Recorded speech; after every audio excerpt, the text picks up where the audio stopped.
Hey everyone, welcome back to the Maker's Gonna Learn YouTube channel. In today's tutorial, you all are not gonna believe what we're gonna be creating. We're actually gonna be taking a Dollar Tree cutting board and sublimating on it to make an amazing stained glass, either wall decor or an actual cutting board.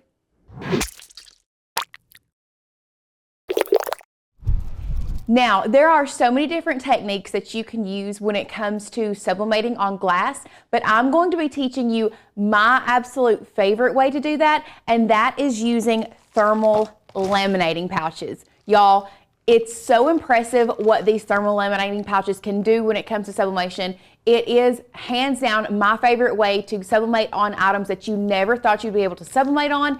So with that being said, let's go ahead and jump overhead and talk about all the supplies that you're going to need.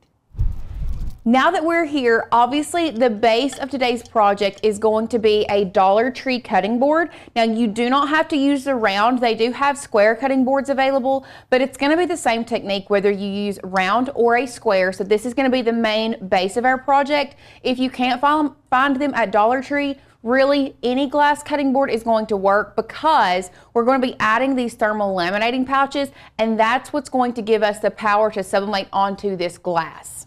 So you need your cutting board, and then the next most important thing that you need are the thermal laminating pouches. Now, I've used multiple different brands of thermal laminating pouches, and I've had really great results with all of the brands.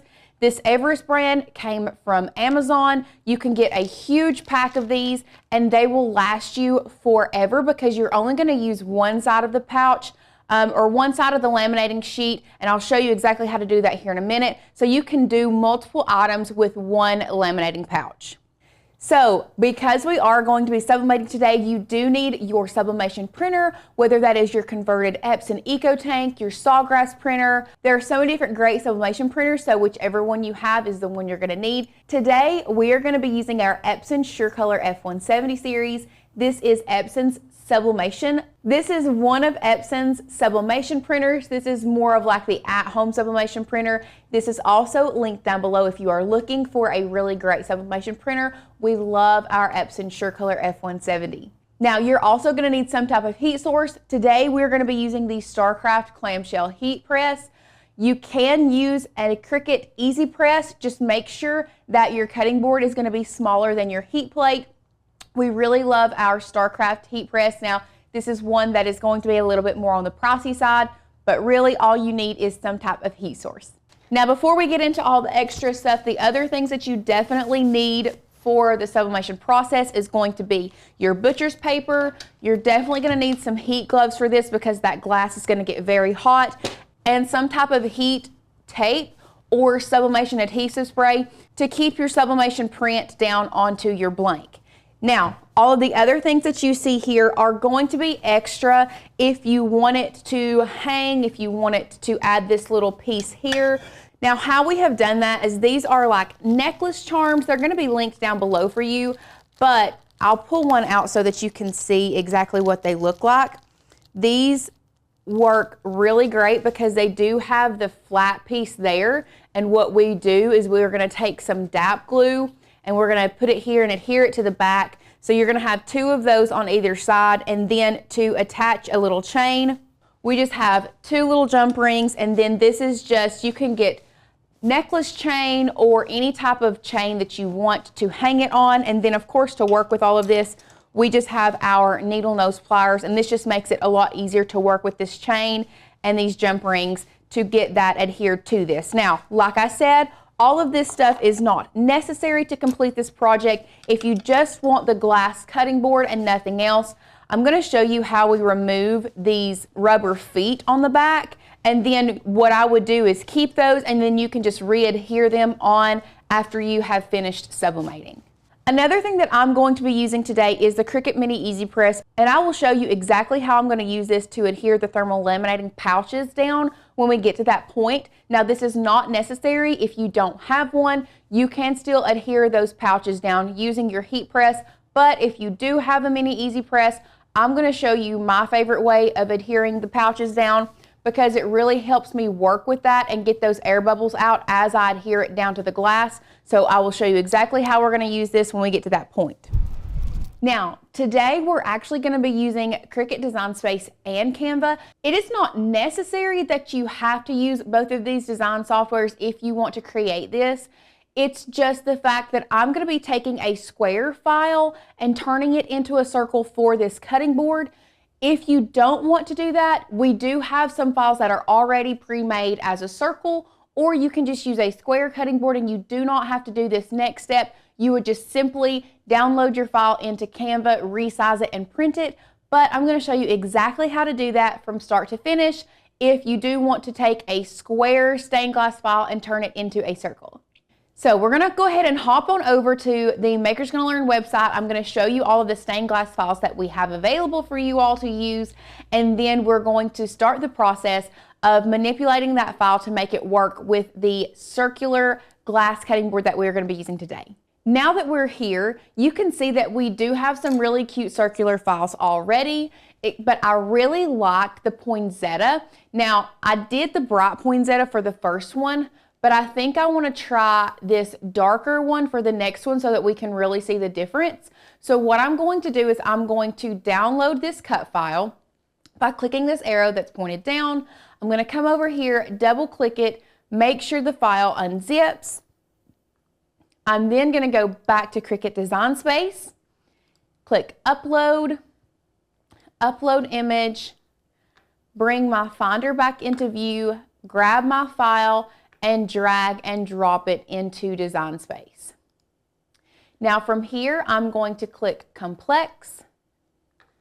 We're going to click Continue, Apply and Continue. And then we want the print and cut image, and we're going to upload it onto our canvas. Now that we're here, I'm going to enlarge this so I can really see the circular area of this file.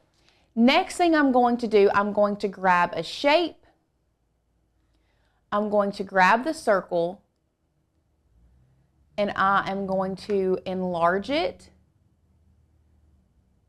And then make sure that it covers the full circular area that I want to slice out. Now, you can see it might be a little oblong. What I'm going to do is I'm just going to unlock this circle for just a second and then come over here and just kind of manipulate it a little bit more and make sure it covers the full area, and it does. Now from there, I'm going to select both and slice that out. So now I have this outer edge here that I want to get rid of. And here I have my circular poinsettia, and then I'm just going to delete out that circle. Now, the next step you're going to do, this is my personal favorite way of taking something from Design Space and placing it in another design software. What I'm going to do is I'm actually going to take a screenshot or a screen grab of this. If you're on a Mac, it's going to be Command-Shift-4, and then here you can see that I now have this tool that I can take a screenshot of this area, and then so I click, drag, and release, and you can see down here that it has taken a screen grab of that. If you are on a Windows, it's called the snippet tool. So what you're going to want to do is go down to the bottom to your start menu, just type in snip tool or snippet tool, and you can do the exact same thing. So once you have taken your screenshot or screen grab of that, we're then going to head back over to Canva. So here we're in Canva. What I then am going to do is I'm going to create a design. I want to have a custom size design, and I'm going to make sure that this is changed to inches because I am going to be printing this on 8.5 by 11. I just want my width to be 8.5 and my height to be 11, and then we're going to click Create New Design. Once we have created our new design, I'm then going to go to Uploads. I want to upload a file. I'm going to go to Recents, and you can see that here I have my screenshot. So I'm just going to make sure that is selected and open that. It will then download. I'm then going to make sure it downloads, and then I'm just going to zoom in and crop this down to where it is just barely touching the circle on all sides.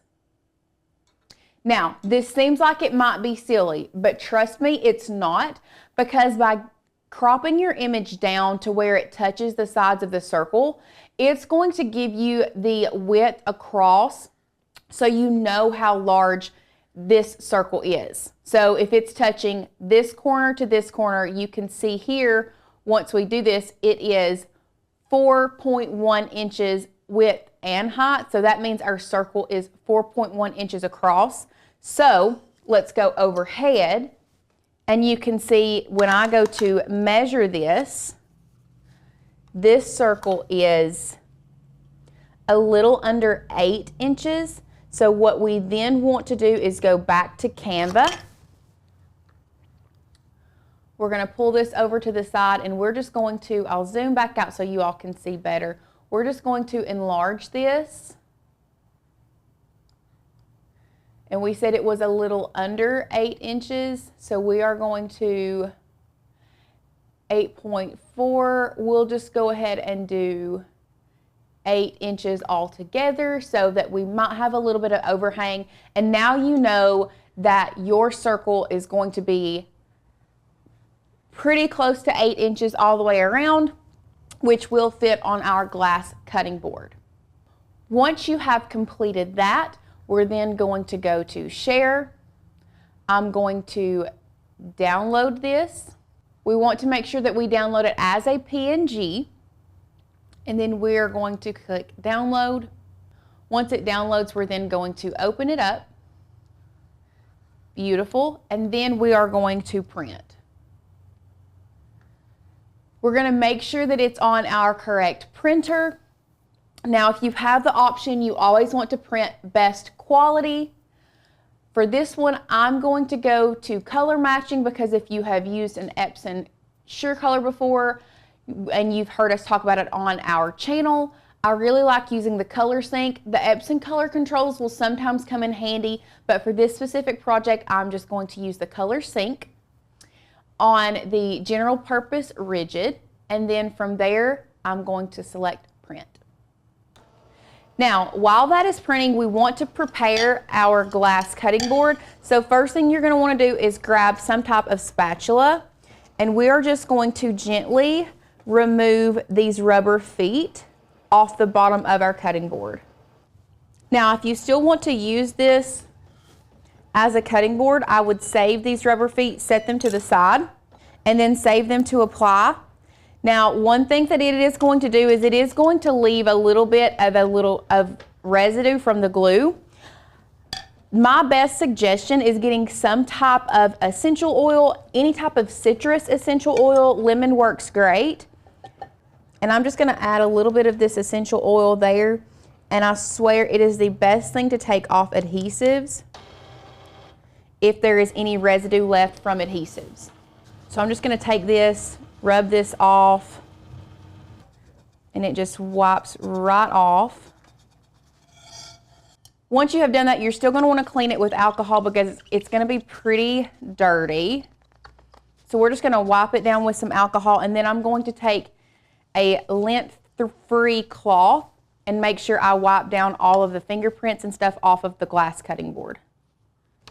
Once you have your cutting board nice and clean, I'm just going to place it down on a piece of butcher's paper. Now, this is just an old piece of butcher's paper, which is fine because I just want there to be a barrier between my work surface and the glass cutting board, because the next step is I'm going to add the thermal laminating pouches.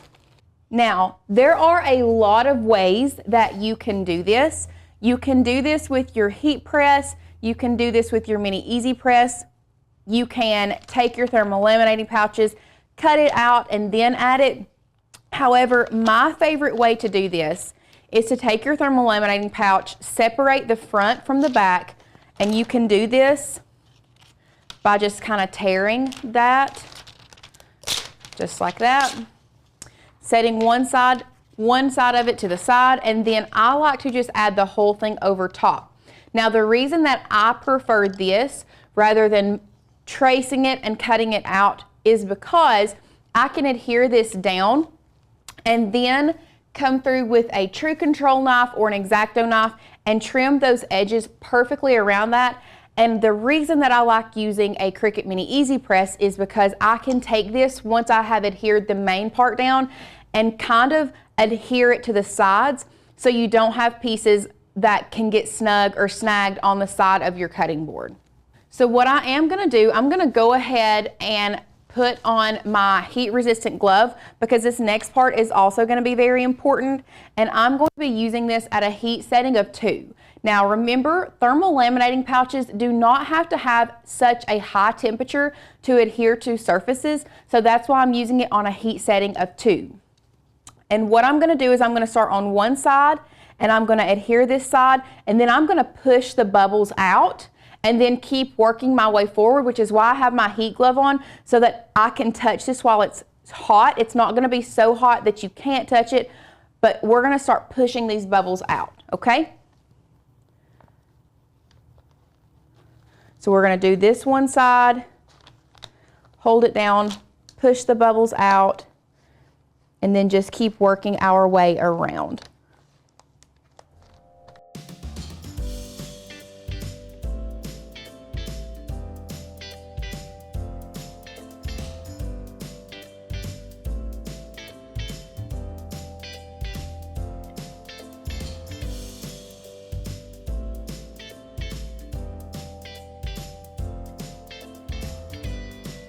Now that I have done that, what I can do is while holding this, I can come through here and just kind of curve the edge of this down with my Mini Easy Press all the way around your glass cutting board.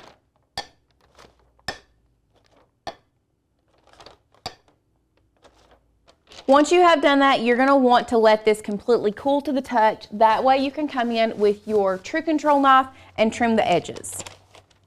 Once you have allowed it to cool and it is cool to the touch, my favorite thing is to come in with a true control knife and just run it along the edge of your cutting board. That way you have a perfectly symmetrical cut and there is no guesswork on how large you should cut your laminating sheet.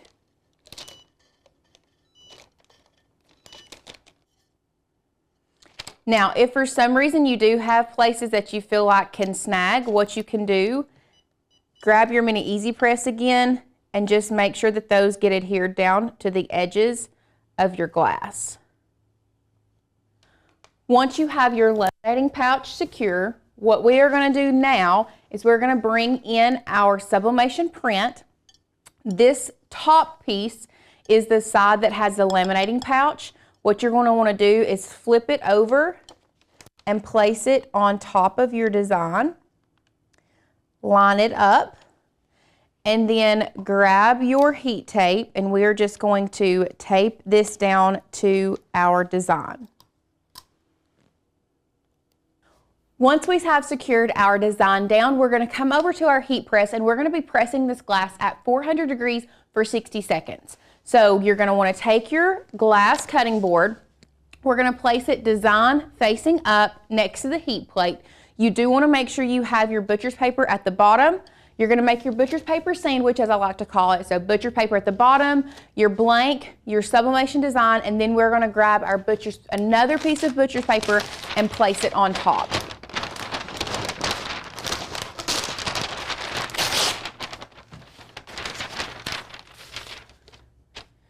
Now, we are going to be pressing this medium to heavy pressure, so you might want to check your heat press and make sure, because the glass cutting board is going to be a little thicker than your normal sublimation designs. So you're going to maybe want to make sure you have that. That's a pretty good pressure there. And then we're going to press this for 60 seconds. Now, this is fixing to be done. You are going to want to make sure you have your heat gloves on, because this glass is going to be super hot and we're going to have to transport it from the heat press to our craft table. So make sure that you do wear your heat gloves. Once the 60 seconds is over, we are going to take the top piece of butcher's paper off, So now I'm just going to grab this, bring this over to the table.